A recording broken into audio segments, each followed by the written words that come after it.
everyone! Today's skill video is about how to make the perfect jacket potato. I actually have two potatoes here because they're not that big, but I'm looking forward to having two jacket potatoes for lunch. I think that's fine.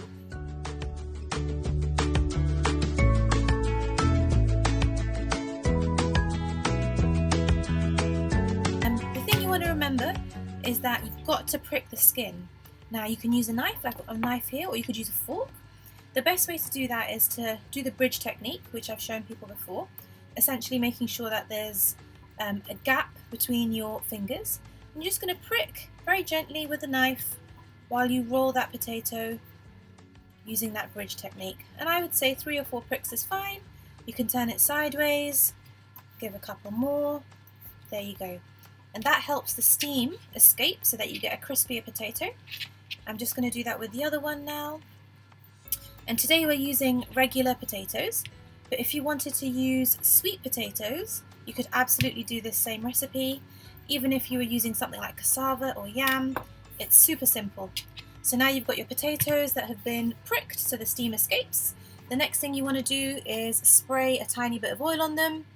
If you have a cooking spray in spray format, that's nice and easy. I've got some coconut oil here, but you could use olive oil in a cooking spray. Just literally going to give it a little bit of a spray like that, massage in that oil. I prefer the taste of coconut oil to olive oil, but olive oil is slightly healthier. Again, give that second potato a little bit of a spray, and you're pretty much there. At this point you have the option to season your potato with a little bit of salt. That also helps the water to kind of come out and give you a crispier texture. So I have regular table salt. Grab a little bit of that. I'm just going to put it into my hands to make it easier to spread. So I've literally coated my hands in a tiny touching of salt and then covering that. If you've got rock salt you can use that, but I tend to prefer the fine salt rather than the very kind of big flakes. But it's completely up to you. Some people prefer the flavour of sea salt or Himalayan mountain salt. And there you go, you've basically got your potatoes that are covered in a little bit of oil, just a touch of oil, a little bit of salt, and these are going to go straight into the oven. I've preheated it at 200 degrees for a fan oven, and they're going to go straight onto the rack. I know some people like to put their potatoes in foil, but actually that helps them steam rather than bake. So you can use foil, you're just going to get a different texture. I prefer a crunchy outside and kind of a fluffy inside, which is what you get when you put the potatoes straight onto the oven rack. So no tray, nothing like that. It's going to go straight on to the middle rack of the oven. Okay, so we're ready to get our jacket potatoes out the oven. It's been about 40 minutes and I was keeping an eye on them.